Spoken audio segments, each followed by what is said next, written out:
to our casters. Thank you very much, Sjokz. I'm Dan Drakos here with, I can say this for the final time as the split is over, the Moose on the loose, Martin Deficio along. Actually, it was only doing regular season. It's gone. Okay, we call that a freebie, I guess. Here we are, Splyce versus G2 Esports after an intense 5-game series yesterday. Splyce now looking to keep the streak going as they take down G2. And despite not having seen anything in 3 weeks from G2 Esports, the faith is alive from the analyst desk. I'm actually surprised everyone went with G2 here. I was seeing again as the last time we saw them, they got 3-0 by Misfits. Before that quarterfinal, people didn't believe in them either because they lost in the last week of the LCS. They didn't get the tiebreaker they were looking for, lost that fight for the second place. And sadly for G2 Esports, it's been a very rough couple of weeks. Now, we get to see if the last couple of weeks of scrims have actually done a lot for the team. Splyce, I think, started off pretty rough yesterday, but towards the end of the series started looking better, especially in late game teamfights with Kobbe, and that was kind of the big story. This pick and ban phase, we already get quite a lot of changes. Splyce, they were on red side 3 games 3 games yesterday, and they banned only bot laners. 2 AD carries and Rakan support got removed every time. Now they're focusing around mid and top.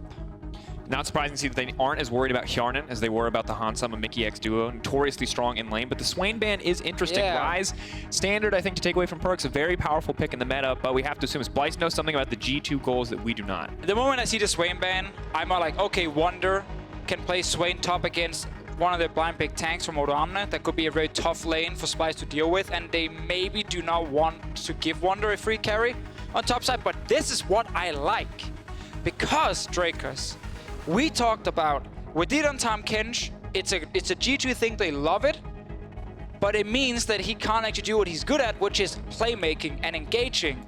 Now with the Rakan, we get Wadid back on a playmaker. And interesting, Splyce are willing to take the Xayah without the Rakan as a duo, limiting the power of both picks to a certain degree, at least in the laning phase. Surprised to see it, but Kobbe, of course, a very good Xayah player, and it does not stop the Rakan from being an incredible playmaker. No, that's true. But this draft is actually pretty crazy because the Xayah pick here, Uzi and the LPL has shown that you can grab Xayah without Rakan and it's still really, really strong. So they can take it away to deny the Xayah-Rakan combination, and then they get Skarner, which is by many teams considered the best jungle pick just overall to build any sort of comp around. Because you can get him in teamfight comps, you can get him in pick comps, like you can get him in early game comps because he can actually skirmish pretty well.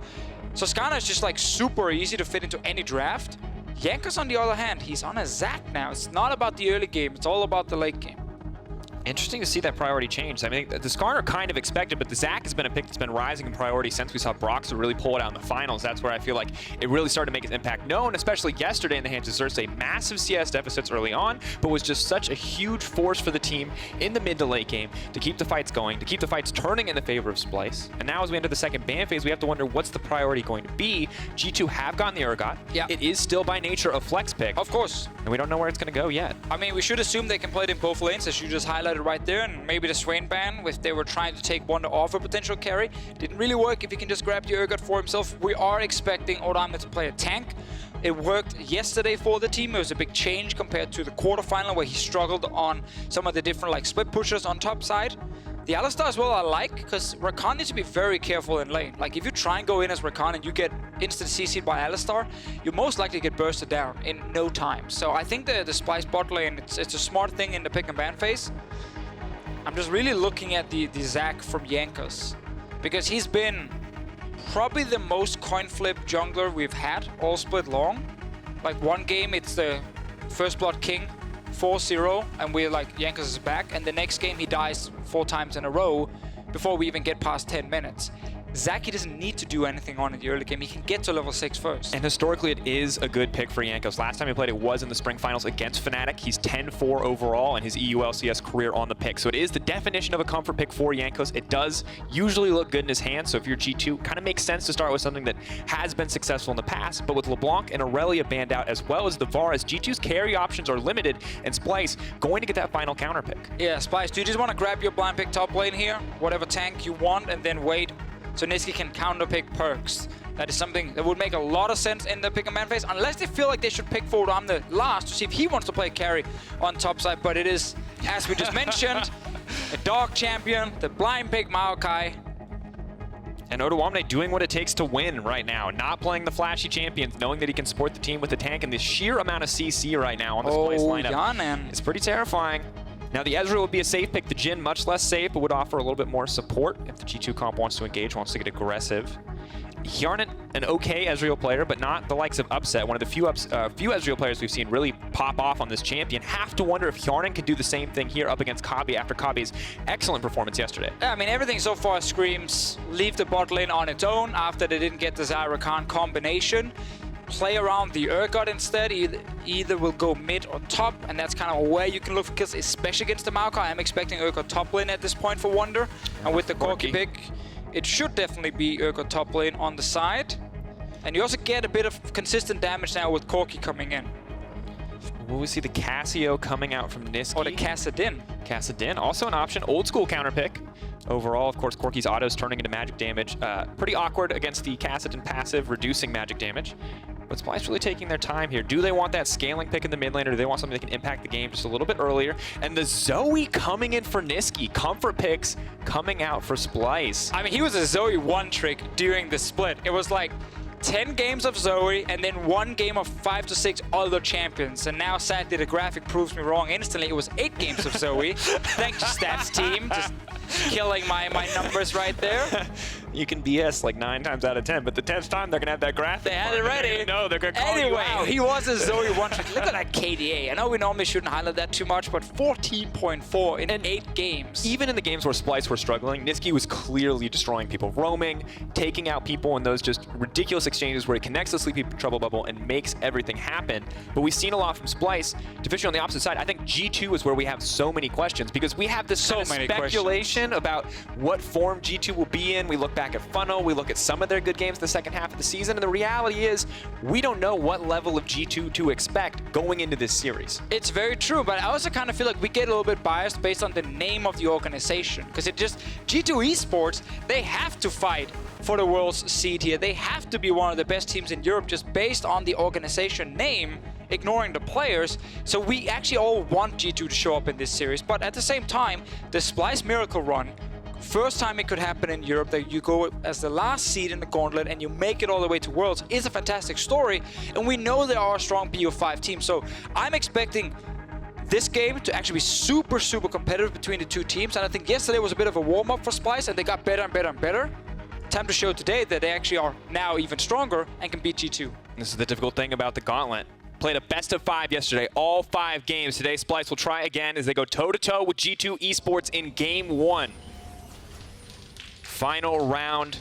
The raid boss waiting for that 3rd seed is Schalke. The victor of today will play them tomorrow. But you have a potential 5 games in front of you before you can get there for both of these lineups. So focus in on the Rift.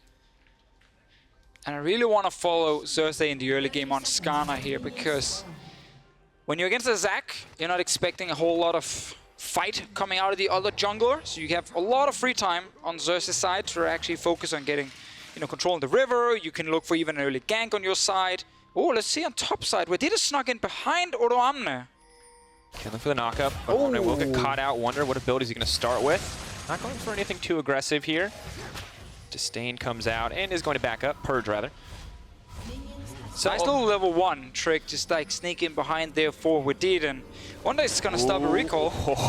It's so obnoxious. Oh, it's starting, isn't it? I feel like Odoamne has to be willing to give up the TP early on, because otherwise you're not going to be able to lane against this Urgot.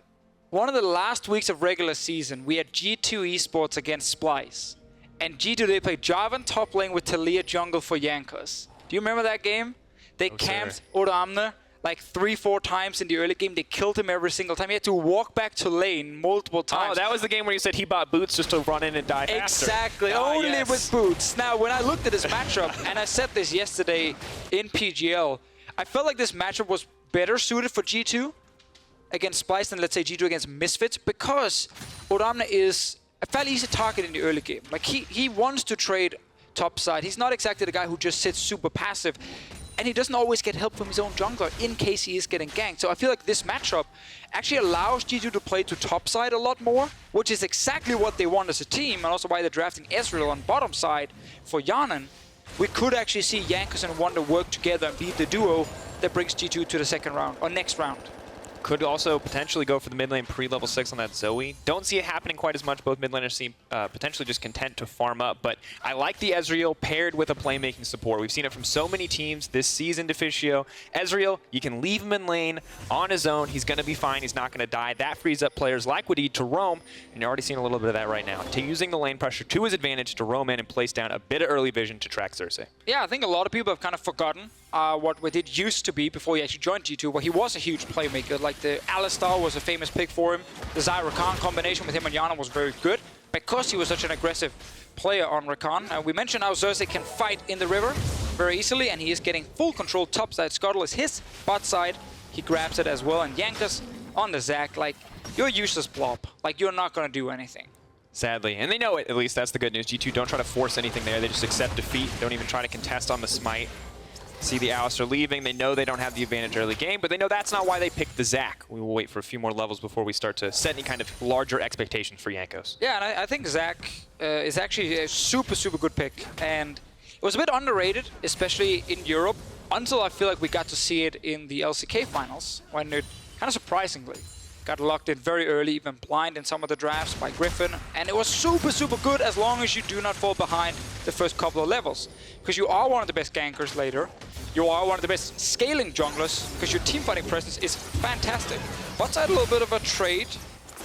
He gets to pull back, though. Probably not able to immediately follow up on the CC from kaSing. And I think it's good that we talk about Xerxe versus Jankos, because this is a jungle matchup yesterday where Xerxe was so useful for Splyce. He was everywhere. And you can see the CSD. That's him sacrificing himself. Maxler, yes, absolutely destroyed him in farm. But the jungle proximity in the K+A, Xerxe was mitigating so many of the team's early laning weaknesses by just being everywhere on the map. Yeah, Maxler was on carry junglers most of the time, trying to see if he could actually have more of an impact than Xerxe. But obviously the Splyce early game, it wasn't fantastic yesterday, but at the same time, they managed to win lanes we didn't expect them to win. They actually won the bot lane quite often with the Varus and Tahm Kench combo on their side to shut down the Misfits early game. And that was a key thing, but then the rest of the team could still struggle either mid or top. And now we have to see if G2 can exploit that. Maybe Jankos can put some attention top. Maybe G2 continue the trend that Misfits started yesterday where they snowball. But the difference today, Deficio, is we're seeing much more early game jungle focus from Xerxe in the form of this Skarner. And Odoamne may not have a lot of damage, but he does have the point-and-click CC to lock down Wunder if Wunder's going to get cocky here and try to trade into the wave. Yeah. Predator comes out. It just doesn't look like it's going to happen. They see the Predator used, though, so at least a little bit of comfort bot for Wunder on the top side. I feel like Odoamne is basically calling Xerxe top lane to say, hey, I'm going to push out this wave. If the enemy jungler's here, I'm going to struggle. Please be on top side, and then we can actually take a 2v2. Nothing happened, though. Wunder just walks away from it. But also, like, again, with Skarner, Zac, like, I look at a lot of picks the further we get into a season, and there are certain picks that are scrim champions, and then there are certain picks that are stage champions. And to me, Zac is not a scrim champion, because there's too many fights in the early game. But he's a stage champion, because games are slower. People do less in the early game.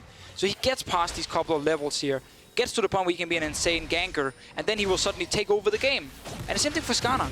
Oh, let's see what happens. Now he's fighting. Just connected. TP's now coming in. Xerxe has to choose where he wants to go. But Nisqy's there, level 6. kaSing is there as well, so TP's just being burned. Wunder might actually be the one who's in trouble. Xerxe now running in. Nisqy can't throw the sleepy trouble bubble. Should go through the wall in just a few moments. Gonna try to connect it.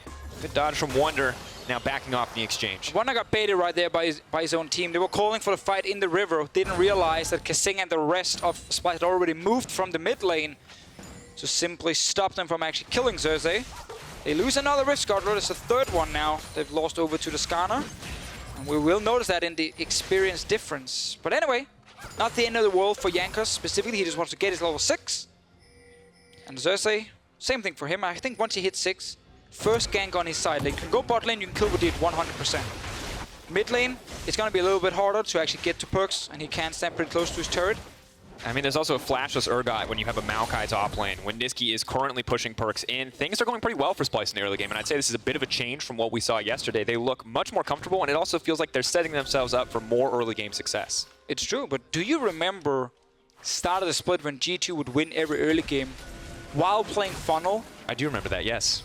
That G2 is long gone. It's very true. We haven't seen them dominate in the early game for so long here in this split, and they kind of lost that as one of their main strengths. Because when they play against Fnatic in the spring final, it was win early game, be ahead at 25 minutes, and then obviously lose late game team fights. But that G2, they had aggressive early jungling, and they would win lanes. We haven't seen that. Wunder, he has no flash. You called the Drakos. Pulling him back, has the ulti. The chain CC comes in. That is going to be ulti over the wall. And now it's an easy first blood picked up. The flash is gone, and that means Wunder's gone too. Splyce with a clean execution. There we go, and that's why we like the Skarner. You guarantee a kill level 6, especially against a target without flash. So Xerxe's done his job here in the early game, getting all the river control and the first kill on top side. Nice early game so far.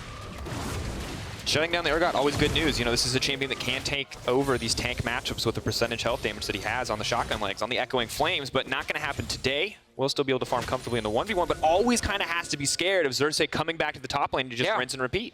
I was kind of expecting now would be the time where Jankos would try and go top lane and they could kill Odoamne, especially with the Urgot ult being so strong in these like 1v1s or 2v1 situations. But now obviously with him dying and having no flash, you got to be careful, because if you go for the tower dive as Wunder, there is a high chance you get counter ganked and you just die. Let's get a replay, effectively just highlighting what happens when you don't have any way to get out. This guy can flash point and click suppression. A lot of point and clicks there. Very nice to have, of course, especially with the Zoe there to act as the follow-up CC, the Maokai ulti as well. And Deficio, you talked about Splyce having a warm-up as a team, and they look a lot more comfortable than they did in their Game 1 yesterday. PerkZ, give me some of those, G2, give me some of those Game 1 vibes that we got yesterday, where both teams seem a little hesitant, where they know that the pressure is on and they don't want to go for any crazy plays yet, and they're kind of just testing limits. Oh, I'm getting it now. I wanted that top lane play. Going over Unstoppable, going to try to clear Odoamne out. Unlikely they have enough damage to do anything else other than push out, but it does mean that a wave is going to get denied to the tower, and Wunder will get to proxy. Exactly, just trying to deny Odoamne once again. Keep him down on the Maokai. Xerxe, his ulti is ready very soon in case he wants to go bot lane and kill Wadid. It is an option now that he knows the PerkZ were showing topside. Might also just secure the Drake instead. Splyce needs to make sure they're always getting something when the top lane is getting denied another wave. And now we get that play on bottom lane. Xerxe will be spotted, however. Now they're pulling back. Oh, Here's the play in mid lane. Jankos going back. He sees exactly where Nisqy's going to be. The cleanse comes out. Tries to buy a bit of time. Pulls him back together. Unstoppable. Nice! He all but dead, but he's stolen a flash, and he's going to try to make it out. PerkZ one more auto. Gets him down. Man, I'm telling you, Zach is so good on stage because you will not get punished hard enough in the early game. Jankos got to level 7 on his side. Yeah, he lost the river. Doesn't matter because he gets enough farm. And then you start seeing the insane ganks you can do as a Zach, especially in the mid lane. They get a kill onto PerkZ. They force both summoners from Nisqy. Jankos is not done yet. He's instantly moving top lane. Xerxe has ult, but he's nowhere nearby. Clearing Raptors. Can look to head up top side. He does have the Predator available. Looks like Wunder just trying to bait a little bit, but I think the aggressive trade is just going to reveal his hand here. Still pulls Odoamne back. Interesting interaction. Get a flash maybe? CC. Can't commit for anything else. Can stay and help him push out, but I feel like every time we see a Zach in a bush, we know he can engage from like 1,400, 1,500 range away, and we just have to assume that any trade is going to turn into a gank at a moment's notice. And I think also right there, Wunder did make it very clear what was about to happen. If you start randomly charging through 6 minions into the enemy top laner, there's a high chance the jungle is here, but now he's back mid lane. Nisqy, you have no summoners. Looking for the engage, gets the combo, the charm, the knockup. Oh, man! This man can't even push any buttons. Give him a break, G2. I like this play here. Wadid on the Rakan. Finally, he's back on a playmaker. And we have Jankos just ganking mid lane twice now. And if you were a G2 fan for a few minutes there, Xerxe's getting the early ganks, a little bit of a sloppy TP, you were worried. But now, G2's starting to come into their own, looking a little bit more comfortable, making these plays happen now that Wadid is level 6. And just got to appreciate how clean some of this is. This is the first gank. Jankos gets in. I think Nisqy, the only way for him to survive is flash initially when he sees the Zac fly at him, but he might still go down because you can always pull him back to a minion if you land a Q from the Zac. And now we get the follow-up, which, to be fair, is a bit more Wadid than Jankos, but the narrative is Jankos right now. Yeah, that did not look like he got to push a button. He did not. Fun, interactive, Rakan into Zac. Hey, you have no flash. They have long-range engage. Yeah. They're using it in mid lane around the star player. So far, G2 Esports looking better than, let's say, all 3 games in the quarterfinal. And let's be honest, when we look at G2 being really successful, this is kind of what we thought might be the mold with Tahm Kench falling out of the meta, which is leaving Hjärnan on his own, letting it be that reliable carry that can just sit in the bottom lane, freeing up the Rakan to go mid, having G2 play around that top side, or in this case, the mid lane, and things look good right now for the G2 lineup. It's only a 1K gold lead, though, and Splyce are taking back some of these objectives, but it is a solid start for the G2 team. And it is important to highlight that yesterday, even if Splyce will fall behind a little bit, they had Varus for Wunder, for Kobbe and most of them. On one item, he could actually start dealing pretty serious damage, you could play around him. It's not really the case on Xayah. Like, it is more of the standard 3-item crit AD carry for you really want to try and be the one the team relies on. And Zoe's early game has been nerfed so many times. Like, she also desperately needs some items on her side before the damage really starts kicking in. So this Splyce comp is extremely slow. Like, everything is just screaming, we need to scale here. And it's difficult too, because you look at the one-item spikes that can come in from the side of G2. You've got the Black Cleaver for Urgot, which is a huge damage spike, almost impossible to get away from that champion. Trinity Force for Corki is the classic power spike meme. And of course, Ezreal, 1 or 2 items, is going to be very strong. But now Xerxe is on the bottom side, just using that pressure to look at this tower. But this, I've mentioned this a few times already, like Xerxe around the bot side to kill Wadid is really, really easy. If kaSing just Q flash him, and you get the follow-up from Xerxe, he's dead, and you can probably take the turret. So I like to focus on bottom side. You kind of abandon Odoamne. Just let him sit on his own, let him lose whatever waves he needs, and get this bot lane turret down, get the Storm Razor on Kobbe, and you still have something. PerkZ is coming down, though. He does have the package. If Splyce overcommit here, there is no way Nisqy can get here in time. Package, they want to pull it back. Unstoppable now as he leaps in just to clear the wave, just to deny this tower, forcing the ultimate out from Kobbe. Now pulled back. None of the feathers connect either, but G2, they've given up so many resources to try to stop this, but Xerxe now just gets to walk mid lane, potentially can threaten Jankos. Yeah, you're still going to lose the turret here. I think he realized Jankos wasn't with him, so he couldn't actually go for an aggressive play. Jankos, he's still mid. Pull him back. It's going to be a sleepy Zach. Is going to use the ulti. Oh, the timing there.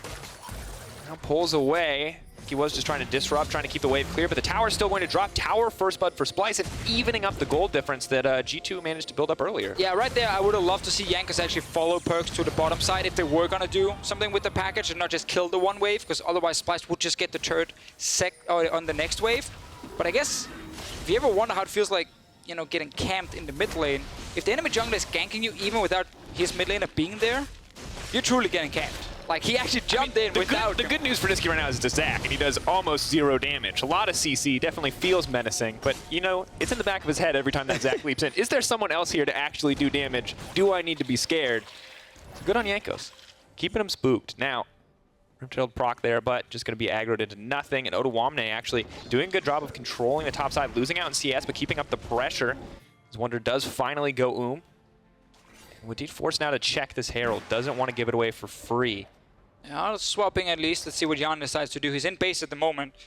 Can just go top side and they can just swap the whole thing around. But Kobbe right now is strong. You know, Storm Razor on his side. Can actually make a play around it. Consistent DPS is not really there. That first hit feels good, man. It's a heck of a lot better than the static shift BF sword days. Definitely a very strong first item for AD carries.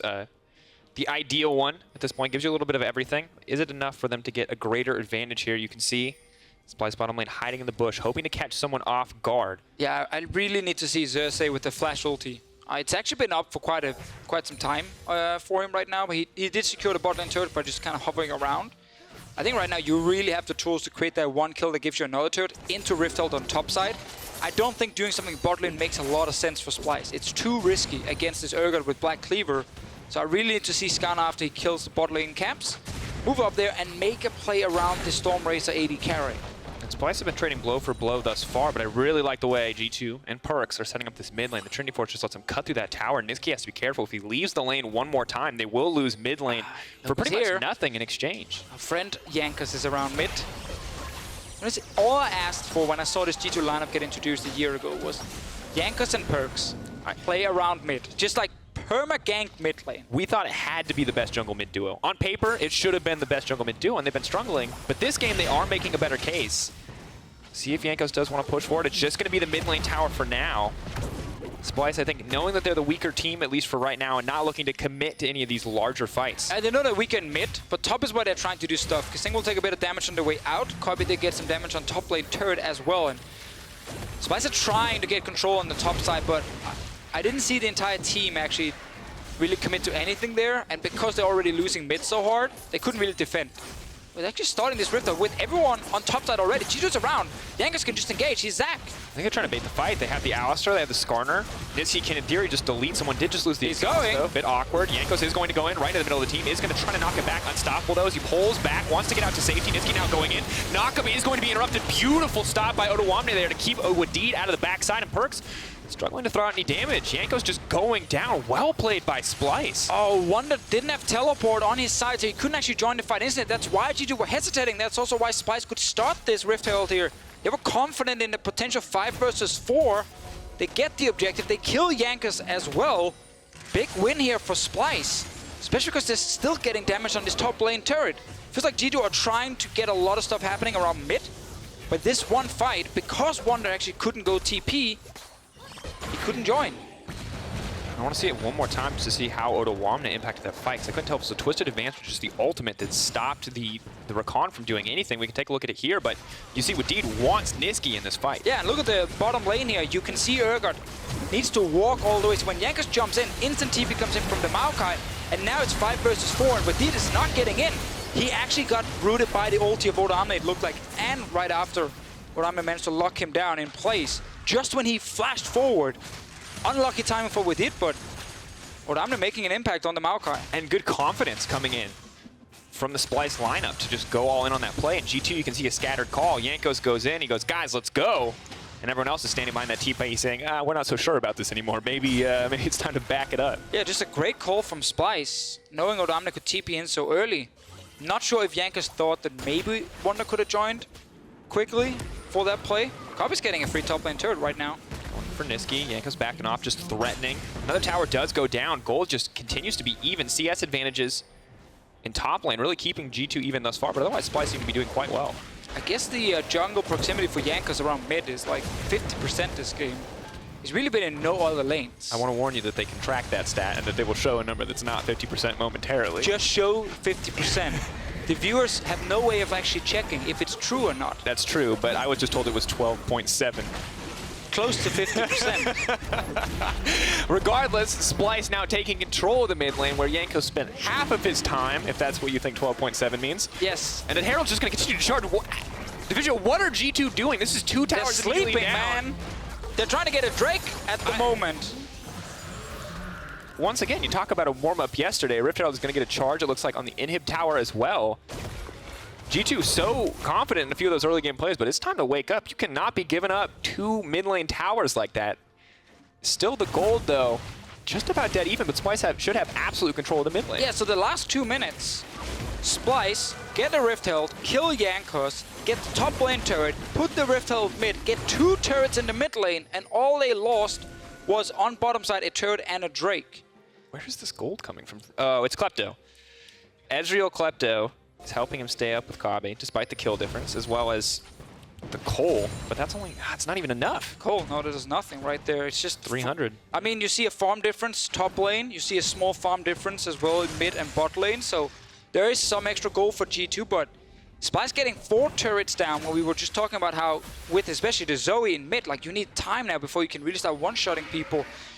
You'd already gotten ganked like 3 times by Jankos, and yet on the side lanes, they're just outplaying G2 right now. Good news is there's the 2-item spike for Hjärnan. Crucial point for Ezreal. Basically stronger than any other carry in the game at this point. Outside of a few, of course. But on base items alone is going to be looking very good. It will go downhill from here for the Ezreal.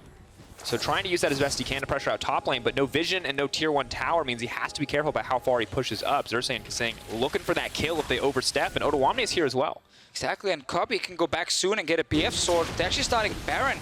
20 minutes. The confidence from Splyce in this game is insane. G2, they are around. They're checking. Wunder is still bot side right now. You're fighting against a very strong Ezreal. You're fighting right into this Ezreal power spike. This is incredibly risky from Splyce, but G2 need to find a setup to stop this from happening. Jankos, can he actually get in range? kaSing wants to get him out. kaSing just wants to stop this from happening. Unstoppable. He can't try to get into the pick. 2K and dropping. Who's going to get the Baron? Where is it going to go? 1,400 health and dropping. The fight continues to happen. Oh, it is going to get taken down in the end. Xerxe manages to get it away. Splyce on the retreat. Odoamne is going to be able to make it out. Flashed over the wall. Blast cone to safety for style points. Ooh, oh, it tickled him. He felt the wind on his back, but no, Splyce take everything. Yeah, second time now Splyce get a big objective top lane because Wunder can't actually do anything. He's walking from the bottom lane to get there. Splyce is normally such a slow team. We don't see them gamble on these calls around objectives. Yet twice now they felt so confident because Wunder couldn't join instantly that they could actually start it. Rift Herald first, now the Baron. And they knew, worst case, you get a 5 versus 4 team fight. And Deficio, I mean, there's so... if I look at G2's composition before this Baron fight, I think there's no way that Splyce can do this comfortably, but they're just so confident. Yeah, they're so confident. And again, look at the minimap. Wunder is walking. kaSing is trying to deny Jankos from getting in range, plus the Maokai ulti and the Skarner as well. It's part of just pulling him away from the Baron itself. He cannot get in range in time, and Baron goes down. Xerxe gets it with the smite. All of Splyce get out as well. Wunder, yeah, that's about as useful as you've been so far. Tried to land an ulti, but you didn't hit it. Limited by range, not accuracy there. It was on point, Deficio, but now for G2, suddenly they find themselves with their backs against the wall. Despite Splyce taking more objectives, they've been very even in gold up until this point. Yeah, and compare Game 1 Splyce today to Game 1 Splyce yesterday. Like, it's a completely different team. Everything went wrong for them in that first game. Nothing connected, skill shots, whatever calls, it was all off. But this game here, Xerxe has done well in the early game. Kobbe, of course, has been getting all the early turrets on his side. But it's not been about individual outplays, it's just as a team, they're making great calls top lane. And G2 are not able to react in time, even though they're trying to fight it. And when we saw this kind of shift with Sjokz between their quarterfinal and the semifinal series, it was a week apart. But here with Splyce, it's a day, Deficio. Yesterday, they were struggling, there were a few issues here and there, and today they just look so confident and coordinated as a unit. Not giving up a whole lot, but we have to see what Jankos could do. The engage is interrupted by the Alistar. kaSing is not having any of this. Xerxe just waiting like a predator in the wings, looking for that opportunity to go in to pick someone off. Yeah, main damage dealer is going to be PerkZ here. 2 items on the Corki, but he's holding mid at the moment, so they can't really fight properly on bottom side. And kaSing will just keep trying to deny Jankos from getting in. Big wave top lane, so we might get a reset from Splyce. G2 seems to stall now. Do you lose an early Baron? Not the end of the world, as long as you don't lose all your last outer turrets or an early inhib. And in this case here, they didn't actually lose anything. Kobbe's running. I don't think he's going to be able to stop this one from clearing it out. No, caster minions re-aggro. Mechanics, baby. Hard trolled by the minions. Oh, G2. Can't catch a break there on the top side of the map, but all is not lost yet. We do have a 1.3k gold lead. It's not massively significant at this stage in the game, and Baron buff is fading away. Splyce haven't really gotten to any greater advantages with it. They were at 4 towers. They remain at 4 towers. So while they did get it, while they did sneak it early, they're not strong enough to just start diving G2 or really pressuring out these objectives. And they're looking for more here. Flash not available for Xerxe, so main engage most likely will be Odoamne or kaSing on their side. I feel like G2 with this Urgot pick, not gotten what they wanted. They won top lane in terms of farm, yes. Didn't really get any kills or early turrets down. Then it was supposed to be Wunder pushing bot side, and then he would walk first to the mid lane, and G2 would make a play around mid and force Odoamne to TP in defensively. But that never happened because Splyce had the winning top side and just forced objectives all the time when Wunder wasn't there and wasn't ready to TP in. So great calls around it, and I guess overall with the spellbook, we never really got the swap. No, haven't really seen it thus far, and it makes you wonder as the series progresses. We saw a lot of bans thrown towards the Splyce bottom lane, not wanting to give more Ghana or Braum, a lot of these more defensive options over to kaSing, but the Alistar's working just fine. Maybe the Skarner has to be the ban in games to come. 25 minutes in, not a significant lead, but G2 now going to try to get an Ocean Drake, still trying to collect a lot of these small advantages, and while Splyce definitely have the lead here, G2 are not someone that can be slept on. Exactly, and I think scaling-wise, there's a lot actually on both sides. Corki is one of the strongest late game mid laners you can get, and you have a Xayah as your front line on their side. But if you look at Splyce, you have 3 tanks plus 2 carries. Like that is normally the kind of late game setup you want. Ooh, Jankos back to camping mid. Ooh, Xerxe gonna go in, he wants to grab PerkZ, he's gonna pull him right back. There's a lot of CC here. The QSS might not be enough to flash back to safety. Can they turn this one? They have so many members, but they're all penned in this funnel. Just gonna back off now. Nope, Sleepy Trouble Bubble does not connect. Splyce dictating the pace there, forcing so many summoners as well as the QSS out for PerkZ. Yeah. This man has cleansed QSS. I mean, he needs it right now. It actually made him stay alive. Sadly for him, if you look at the flashes on the side of Splyce, all 5 available. They were on cooldown when this fight started. So now you can get flash engage from Odoamne. You can get flash engage from kaSing onto this Corki here with no flash. So he needs to be very, very careful. All of G2 are pushed back. Splyce controlling this game here. And right now, Splyce are threatening those picks, Deficio. But the other thing I have to point out is the AD carry on the bottom side. Kobbe, we said this isn't the Varus, this isn't the 1-item carry. You said he's the 3-item carry. He has those 3 items now. Oh yeah. Kobbe's happy right now. PerkZ Not sure what he needs. Are we running every G2 trash talk or confidence tweet back to back? I mean, I gotta say with this tweet here, for G2 esports, in the past, Worlds or international tournaments and vacation used to be the same thing. So I guess it doesn't really matter for him in the end. Is this the time? Is this the time when they're losing and they're down already? Kick him. Yeah. I ruined it a little bit by saying Worlds first. We're just going straight to international. Yeah, that's fine. Kick them when they're down. That's the Deficio mantra. Hey, I mean, if you're tweeting that you don't actually care if you get to Worlds or Holiday, I think you deserve it. Of course, we'll assume that he's playing. Only of course a 2K he's joking. deficit, so they're not that far down, no matter how hard you want to kick them. Deficio? It's PerkZ. Assume everything he says is banter.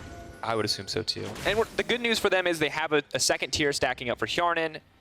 PerkZ is just going to continue to get more and more terrifying as Infinity Edge is probably the next item he looks to go for, unless there is another form of cleanse that he can purchase from the store. Reasonably sure there isn't one, so I think we should be fine. Well, he could go Hourglass and a stopwatch. So when he's about to get you, you Hourglass and then you stopwatch right after. 5 seconds. You can't touch me. I can't touch you, but you can't touch me. Exactly. That's what's important. Okay, so Baron is alive. Every time one of the objectives on top side has been alive, Splyce have gotten a big lead. Let's see if they can actually start another Baron on their side. PerkZ playing really confident for a man who has no summoner spells. Yeah. He has the package on his side right now, but it's going to run out. If they want to use it aggressively, it's very high risk. Very likely to sacrifice PerkZ' life for that, so they're just going to back off. Ocean Drake will help keep him healthy if they do want to contest this Baron, but... I mean, Splyce are just straight at it. Like, I've not seen this team be so confident around Barons all year long. It's actually crazy how much they've changed. Ulti. This could be the fight that decides the game, though. 6K, they're going to back off the Baron. They're not giving G2 the chance to find a fight. Hey, Wunder got a TP off. Throwing a lot of damage down. Wunder might regret that TP. Now going deeper into enemy territory. We'll throw down the slow. Back. Well, this is what obviously G2 were hoping for earlier in the game when Baron got started. Wunder could TP in and force Splyce away, but then they didn't get the fight this time. Jankos was not in position to instantly engage with Wadid, so Wunder ends up TPing to stop a Baron, and now he might just return to the bottom lane and Splyce can try again. That's the thing we have to remember is that this is probably what Splyce were okay. They say either we get the Baron or we get the TP from Wunder, and either way we walk away. So you said Splyce haven't seen this level of confidence and also the patience coming into them to know that that was not their time to fully commit to the Baron. Oh, look around mid though, Kobbe. Now going to try to pull back. Xerxe is there. He wants to interrupt, but they're just going to pull him right back. That's so much CC. Kobbe, the beautiful blast from the wall. Xayah wants to keep it going. Somebody to hit him. Urgot ulti. Not enough. Hjärnan goes over the wall, but he has no way to get out now. Going to get pulled back. Odoamne is here. kaSing is there as well. Nisqy on the backside. They don't have a lot of damage here. They're fighting the final against G2, against the duo carries, but one of the carries is now down. Nisqy now running in. Sleepy Trouble Bubble will not connect. Tanky on the front line is Wunder, but that is all but meaningless now. Just going to get cut down by the tanks, slowly but surely, but it's more than enough. Man, everything is just in favor of Splyce. Their AD carry got caught in the mid lane by 4 players on the side of G2, and they end up winning the fight right after because Kobbe got to flash over the wall. He did not get low enough for the Urgot ult to actually kill him, and then all of G2 just chase into the jungle and get instantly destroyed by first Odoamne and then the rest of Splyce. This normally is how you lose a fight if you're Splyce, that your AD carry is forced to flash and ult defensively. Did not die. So close, but they can't actually hit him and get him low enough. If you are a jungler and you're watching this, Xerxe is the man you want to emulate. This man tried to body block every skill shot coming at his AD carry to make sure he didn't die, and now it's just easy for this team to clean up. Yeah, because everything has just been used on trying to kill Kobbe. Odoamne is unkillable at this point when he jumps in. PerkZ, because he had to go QSS, is not sitting on 3 items yet. There's no IH on his side, and we're 30 minutes into the game because he needs defensive items. So the damage was just not there for G2 when the fight actually broke out. 4K gold lead now for Splyce. Their second Baron, but I feel like this is going to be different. This is going to be the one that lets them start to break open the base of G2. Now, PerkZ slowly but surely working his way to that Infinity Edge. Blade of the Rune King also on the way for Ezreal. Wunder looking good as far as tanks go, but I just don't know if it's going to be enough when Zoe has the power to just immediately delete one of these carry threats in the fight to come. PerkZ is close to his IH. He's sitting on 2,000 gold at the moment. Really wants that before the next fight, because you gotta burn through Odoamne, Xerxe, and kaSing. 3 big tanks in the front, unless Jankos can land an ulti and actually pull back Nisqy or Kobbe, but it is very hard to do as a Zac. You're mainly just trying to be as annoying as possible in the fight, while your backline then kills the enemy front line. So your backline right now, they need more items. So I guess we just got Blade completed on Hjärnan, so that's something. Next time PerkZ will be able to recall. He actually gets the IH. That might just be the last fight for G2. He's even stealing an Ocean Drake. Is important for both Corki and the Ezreal, so nice to have, but obviously not as ideal as Infernal at this stage of the game. And Deficio, I feel like Splyce has just continued to level up over the course of the games. Yesterday, they looked better and better across each game, and now here, they're looking incredible in game one. It was slow at first. We were wondering what both sides was going to bring to the table, but Splyce with a lot of confidence in both execution and in draft, not falling behind too much when Jankos was hard camping mid lane. You know? Yeah, it's true. I mean, Nisqy died a couple of times, but their dual lane would take bot turret into top turret. Odoamne, while he was actually denied a couple of waves in the early game, just play with his team. He walked to either join them or TP'd in to join them while Wunder couldn't. And the team play ended up winning out. In this case here, Xerxe and the rest of Splyce, can they get the last outer turret? I'm gonna say yes. Pretty safe bet right here. They have a minute and 25 seconds. I think G2, if this is where they want to pick a fight, I'd be a little surprised at this stage of the game, of course, with a 4-item Xayah.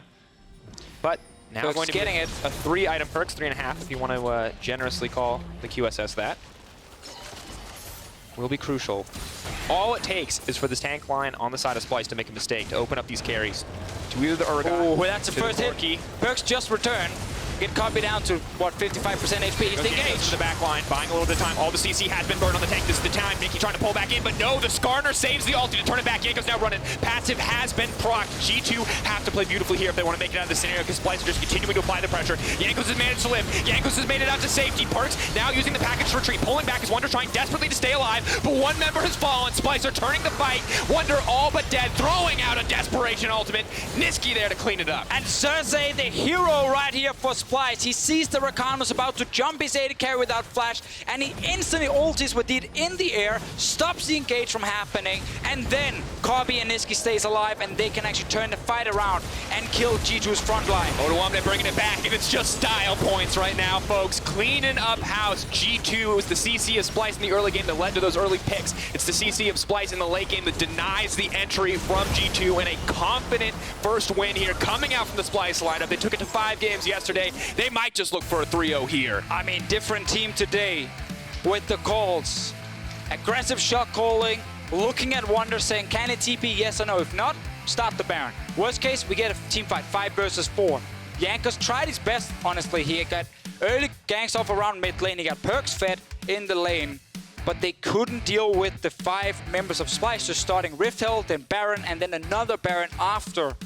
And I gotta say again with Skarner, we talked about how both jungle picks are like the best stage picks you can get, because they are just so good at also forcing the enemy team to play more passive. The Skarner itself, you know, you have to build QSS on the other side. PerkZ delays his eye edge because he needs to get a QSS. Wadid needs to build it as well, because otherwise when he jumps in, he gets ulted and he just dies. So he's so squishy. And you see in these fights, the moment he gets denied entrance by either the Alistar or the Skarner, he's useless. He can't do anything. And then you get this backline from Splyce that just stays alive. Zoe just got to sit there and pop skill shots left and right. The second you try to go in at all, everything gets disrupted. And you have to credit Splyce for playing these fights so well, for holding on to key pieces of CC to deny any form of engage G2 could bring out. But if you're G2, what do you even change, right? Because your comp in theory was good. You just were not able to execute. Splyce just denied everything that you wanted to do. I think, yeah, I mean, looking back at the game, you're going to talk about, again, the key objectives on top side and say, what could we have done different here? Normally, when a team at 20 minutes starts a Baron, you can stop them with 4 members. But because of all the tanks, no one dropped low. So G2 never felt like they could actually win the fight without Wunder there. It's a tough situation. It is a tough situation, but we can stop speculating. We can ask the analyst desk what we think, or what they think, as we throw it over to Sjokz. And what do we think? Excuse me? Hello. Thank you very much, Drakos. The word that I heard here amongst my analysts was methodical from the side of Splyce. Strategically on point, controlling the map, and in the end, controlling the game, which to me kind of shows the fact that they've played 5 games yesterday and they didn't come to play anymore today. They wanted to drive it home. So let's recap the keys to victory of Splyce and see what in the end they did. We'll do it for G2 as well. There was a lot having to do with the bottom lane, a strong 2v2, and then keep Odoamne on tanks. I think they fulfilled that, but to me it was Xerxe that was the most standout. So I think in terms of keys to victory, they were aligned with what we had in mind, right? They drafted a Maokai, about as tanky as it gets up in the top lane, and they prioritized getting a Xayah, which denied the Xayah Rakan away from G2, but also they got the Alistar. So they were sure to have a winning 2v2 matchup, and then because G2 picked the Ezreal, they pretty much had the building blocks to have a winning lane on one side, and then Odoamne being able to provide that utility that we saw from him yesterday. Yeah, I don't know. I was very disappointed in G2 because I was having way more expectations, but they felt really bland. They picked double team fighting with Corki Ezreal, but they pick it into a Maokai, and then you have a Xayah who's really strong in those team fights as well. And it really felt like a test of numbers where the more tankier and the more DPS wins, because G2 is not playing over side lanes, it's not doing any kind of aggressive plays deep into the enemy jungle. They were just playing basically Splyce's style, and Splyce is like, that's what we draft for. We don't see champions like Trundle or Braum or Taric. I mean, it's just an example, but for like heavy team fighting, you know? Well, I will say that when we looked at G2 before the game, we said, well, we want them to play around mid. The jungle mid must be on point. And I think Zach and Corki do that job very well. And we saw in the beginning of the game that they definitely focused their attention on the mid lane. So for that, I would like to give them credit. Yeah, but it's a Zach and Corki. It's not like a LeBlanc and, I don't know, like something more into the enemy's face where they push the advantage. Because what's your lookout here for what you want to do in mid game, you know? My point is that mid...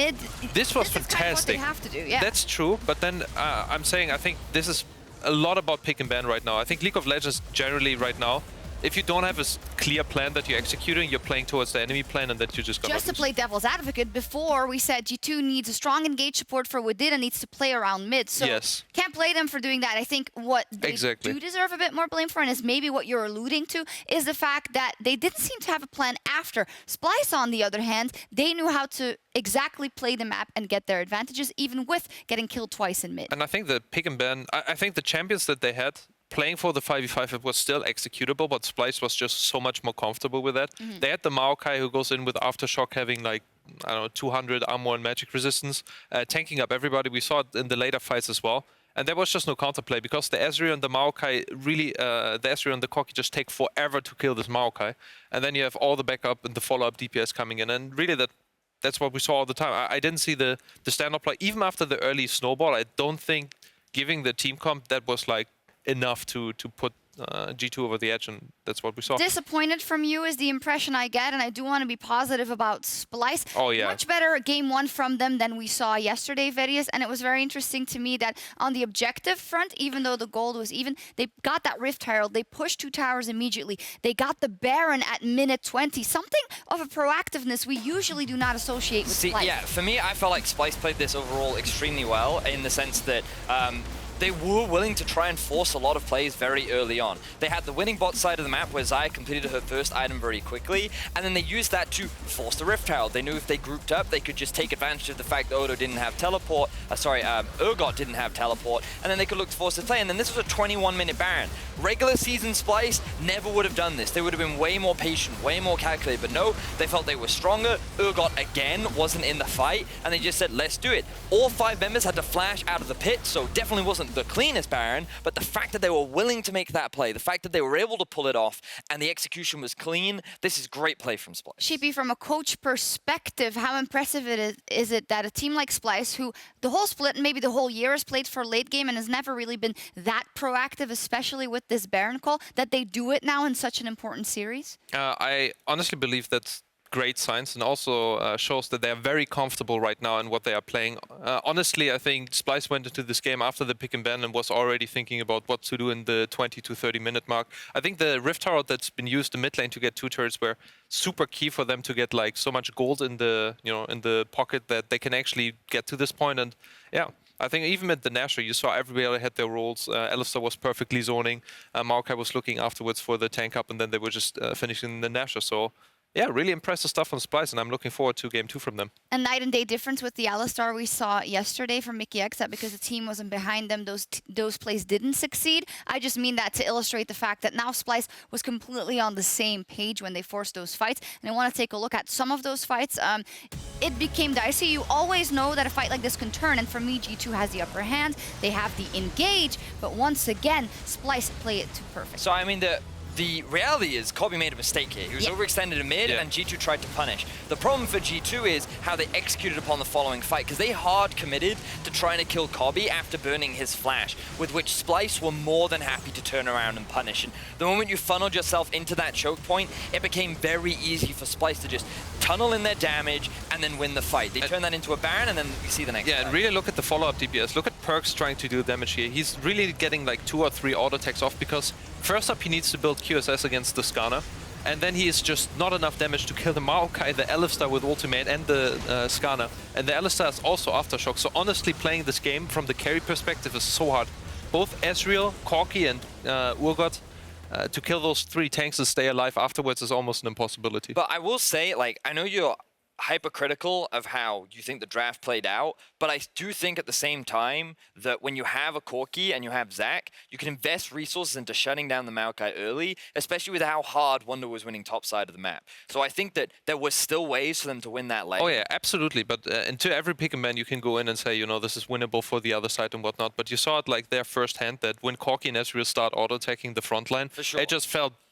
it felt very frustrating, because they just didn't have the shred. If you put a Trundle in there instead of a Xayah, you know, try to peel off the front line, pick the Vayne, you know, do it cap style. You see triple front line, just go for that. You know, there's different styles to go for. I think there's cases to be made for the draft and changes that they will have to make in the next one. But what for me I mostly took away from this one is that we talked about G2 not having played for a couple of weeks, the fact that they had to recalibrate, they had to be focused. They do not seem completely focused to me yet. The fact that they let that Rift Herald pound down 2 towers in the mid lane and then even almost get a charge out for the inhibitor turret, the fact that they let that Baron slip away is not something I usually identify with G2, but I will commend Splyce for doing it in this game 1. Yeah, I do agree. I think that, to me, what this game symbolized was G2 made mistakes, but Splyce were very quick and very aware to punish. So I think that you need to give a lot of credit to Splyce because they played very well. But at the same time, like, you highlighted it perfectly. Wunder was in a side lane twice when Rift Herald and Bannon was started, and he couldn't join the fight. And then G2 still went for the fight, even though they were in a 4 versus 5. They just made a couple of questionable decisions, and Splyce played the fights well, and they were able to successfully turn this around. Yeah, and what I felt is like G2 has a little bit of game 1 jitters, what we saw yesterday. I think Splyce really felt like, you know, warmed up, like very prepared for today. And I think G2 needs to come up with some new ideas for the next game.